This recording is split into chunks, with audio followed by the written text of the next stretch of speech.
السلام عليكم ورحمة الله، إزيكم عاملين إيه؟ النهارده إن شاء الله الtopic بتاعنا هنتكلم عن ثغرة SQL injection. ده write up كنت كاتبه عن ثغرة جبتها. فكان حتى الثغرة دي كانت الموقف بتاعها لذيذ جدًا. هادّيك اختصار يعني اللي حصل. كنت أنا ساعتها فترة burnout وكده.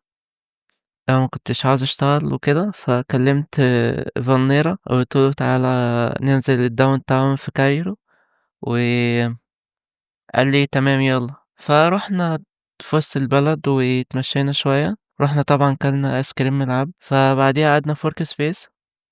فقُلت له: "طب ما تشيّر كده معايا الحاجات اللي أنت لقيتها آخر شهرين وكده." فقال لي: "تمام." فأنا شيّرت معاه وهو شيّر معايا، إحنا بنعمل كده على طول يعني، مش على طول يعني لمّا يكون في وقت فاضي يعني، بنشيّر الknowledge مع بعض وكده، وبنقول لبعض التكنيك ده تمام بيضبط، والثغرات دي بتتقبل، والثغرة دي ما بتتقبلش، وهكذا يعني كده. فبالصدفة باقول له: "طب ما عندكش target جديد؟" قال لي: "آه عندي لسه واحد فريش أهو لسه جاي لي." فقُلت له: "تمام ورّيني كده." فقُلت له: "هات الmain domain." خدت الmain domain رُحت بيه على shodan. يا دوبك لسه بافتح shodan أصلًا، لقيت يعني أخدت الدور كده، خدت الdomain وحطيته هنا بالدور كده. بالصدفة كده لقيت وأنا باقلِّب كده في أول صفحة في تالت result تقريبًا، لقيت الindex off. فقُلت تمام. بعد كده دخلت لقيت الtwo end point دول CGPN وHNT. حتى دي كانت غريبة، أنا أول مرّة أشوفها، ما أعرفش دي بتاعة إيه أصلًا. بس ففتحت دي ما لقيتش حاجة. بعد كده فتحت دي، فلقيت إيه بقى login page وكان عليها اسم الشركة. كان في name وسينها، مش عارف إيه الكلمة دي. بس فقُلت خلاص login page. وبعدين شكلها كان قديم، فأنا قُلت إيه ده شكلها SQL injection، قُلت فالنيرا شكلنا إيه جِبنا SQL injection قبل ما أtest أو أعمل أي حاجة. فبعديها إيه اللي حصل، آآ عملت إيه تاني، حطيت هنا admin. أنا كاتب هنا تقريبًا فين. المهم يعني حطيت admin وفوق وتحت admin، بعدين حطيت single quote فوق وتحت برضه. بس كده ده اللي عملته. بعد كده لقيت إيه بقى، you have an error in your SQL syntax. أول ما تشوف دي اعرف إن أنت عندك error based SQL injection. فبعد ما لقيتها قُلت لفالنيرا خلاص إيه إحنا كده جبنا SQL injection. فلمّا أروّح البيت أبقى يعني نعمل full exploitation وكده. فقُلت له كده إحنا أول ناس أصلًا ما حدش هيبلّغها يعني، كان أول report أصلًا إحنا نبعته. بس فبعد كده أنا قُلت بُص هابعتها عامةً أي ثغرة أنا بالاقيها بابعتها للautomation وأنا في الناحية التانية باtest manual عشان أنجز، عشان موضوع الduplicate ده، إن أنت ممكن تاخد duplicate على دقيقة، دقيقتين، فاللي هو هتزعل جامد يعني. فبعتّها للSQL map، خدت الrequest حطيته في file. بعد كده اديتها الcommand ده عشان يجيب لي الhost name الDB's version الDB's وكده. بس ما كانش في result ظهر لي هنا، ما كانش في result خالص. بعد كده رُحت عامل إيه، اديتها SQL map برضه، بس علّيت الlevel بتاع الtest يعني الattacks وكده. اللي عارف SQL map عارف الموضوع ده. بس وهنا حطيت ignore code 401 عشان لو ادّاني unauthorized وكده. بعد كده الhost name والDB's بس كده. فالمهم إيه اللي حصل، قال لي إن الpost parameter اللي هو الparameter الname تقريبًا، مش فاكر كان الname أو اللي تحت. في MySQL، هو شغال بMySQL وتقريبًا في injectable يعني اللي هو في SQL injection هنا، بس هو مش قادر هنا يجيب الtables ويexploit يعني. فقُلت تمام، قُلت أتأكد برضه، رُحت باعتها للscanner بتاع Burp Suite. ده الBurp Suite 7، أنا باحب أشتغل عليه الصراحة. بس ففعلًا كان فيها SQL injection، وقُلت أجرّب يعني أشوف هيدّيني result والّا لأ. بس بعد كده قُلت أجرّب، طَب أجرّب الblind. بس فجِبت لسه الpayloads تقريبًا اللي كان رافعها عروة تقريبًا أو أنا مجمّعها مش فاكر الصراحة. وبعد كده عملت inject فين، هي كاتب admin حطيت الinject هنا بعد الadmin وهنا بعد الadmin بس وعملت start attack. هنا بُصّوا لمّا بتيجي تستخدم الintruder عشان تشوف هل في blind SQL injection والّا لأ، ركّز كده على الdelay يعني التأخير بين الريكوستات. بُص هنا هتلاقيها بتتأخر ما بين بعض. ده indicator إن في blind SQL injection إن أنت لمّا بتستخدم بُص يعني الintruder سرّع دلوقتي شوية، هنا بطأ تاني حصل delay. شايفين حصل delay قد إيه؟ يعني هنا في الsleep 5 minute second قصدي، بُص وقف إزاي؟ فدي الفكرة لمّا تيجي تحسب الintruder بالذات في حتة الblind ركّز في الdelay وكده، هو التأخير ده.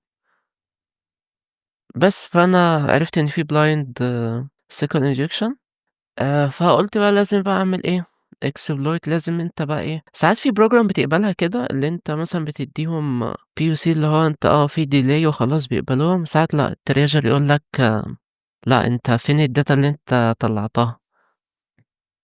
فقُلت إيه، كنت أنا ساعتها قريت عن tool اسمها جوهري، فقُلت أستخدمها إيه المشكلة يعني، أنا حسيت اللي هي عاملة زي الSQL map الصراحة، بس قُلت مش هاخسر حاجة يعني نجرّبها، فبالصدفة كده باجرّبها في minute جابت لي الdata يعني بُص هنا هتلاقي الdata والغريب بقى إن أنا لقيت آآ table تقريبًا أو حاجة باسم الشركة هنا.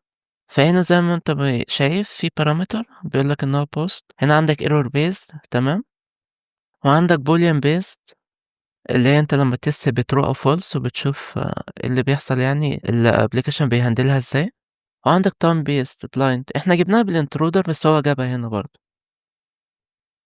بس جِبت tables current database كان في اسم الشركة هنا، ما أعرفش إزاي الصراحة مسمينها كده بس وجِبت tables وكده حاجات، حتى أنا عملت full exploitation وextract data برضه، عشان ساعات Treasure بيقول لك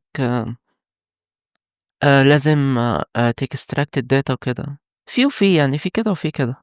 آآ بس يعني يعني سبحان الله الtarget ده كان حاطط $5000 في في الtable بتاعة الcritical أو الhigh مش فاكر، فقدّمتها. عاوز أقول لك حاجة برضُك في Treasure معروف جدًا يعني على الHackerOne هو اللي تريّج لي الreport ده، أنا مش هاقول اسمه عشان الفيديو بس ما يتضربش أنا ما أعرفش ينفع أقول اسمه والّا لأ أصلًا، فاسمها يعني اسمها. هي اسمها مش اسمه.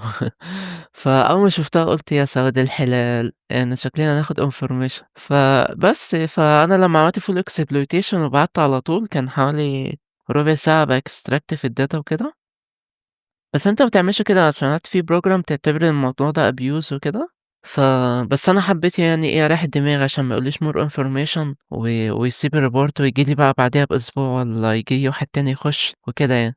بس بلّغتها التريجة بتاع HackerOne الanalyst وبعد كده للأسف يعني ده الرَد بتاعهم قفل الreport. ليه بقى قفل الreport not applicable؟ لإن هُم قالوا لي إن دي out of scope فقُلت لهم: "إزاي يا جماعة دي out of scope؟ ده الdata بتاعتكم جوّه أصلًا في الdata اللي أنا طلّعتها." اسم الشركة وأصلًا الlogin page عليها اسم الشركة والdomain الSSL certificate بتاعكم موجود وكل حاجة موجودة، إزاي اللي هو out of scope؟ فقالوا لي: "لأ إحنا دي out of scope ومش هنقبلها يعني." وأصلًا دي كانت أول report يتبعت لهم، فاللي هو أنا مش فاهم يعني هُم استخسروا يدفعوا مثلًا $5000 أو اتصدموا اللي هُم أول bug يعني يدفعوها هتبقى critical، مش عارف الصراحة. فهو الموضوع ده عامةً رزق يعني، فأنا حبيت أشرح لكم الreport ده وهانزّله إن شاء الله، بحيث تشوف إن الثغرة الأولانية اللي أنا شرحتها بتاعة AT&T أنا الصراحة ما كنتش متأكد منها أصلًا، يعني أنا أول مرّة أشوف الOracle dashboard دي وكده، وقُلت أبعتها يعني مش خسران حاجة، سبحان الله كانت رزق يعني وخدت عليها bounty ودي المفروض صريحة ما فيهاش أي شك ولا أي حاجة، وحتى يعني اللي اسمها كذا في HackerOne ما اتكلمتش معايا وده مش طبيعي أصلًا، إن هي في العادي بترخّم. فيعني ده اللي حصل يعني، فهو الموضوع بُصّوا يا جماعة رزق بحت يعني، مهما كنت شاطر أو جامد أو بُص بتعمل إيه، هي لو مش رزقك مش هتيجي لك يعني. وكنت عاوز أتكلم عن نقطة تانية برضُك، إن اسمه إيه ده، في ناس كتير كلمتني يعني بتقول لي: "هو إزاي أصلًا في SQL injection لغاية دلوقتي في الprograms وكده؟" بُصّوا يا جماعة كل الثغرات موجودة. في كل الprograms بس بنسب يعني، بس ما علينا يعني، هي موجودة كل حاجة، RCE موجودة، SQL injection موجود، XSS كل الثغرات موجودة، تمام؟ بس الفكرة إن أنت تدوّر عليها وتتعلم techniques كتير وتشوف write ups كتير، فأنت خلاص بيبقى عندك الmindset اللي أنت خلاص أنا باتست الSQL injection في مثلًا parameter post أو get أو في اسمه ده الuser agent تقريبًا والcookie أو أنت تتست الSQL injection في الpath أو الroute بتاع الapplication وهكذا يعني. أنا عاوز أقول لك أعرف ناس هي مش بتجيب غير الSQL injection بس. يعني هي أصلًا مش بتهانت غير على الSQL injection أنت متخيّل؟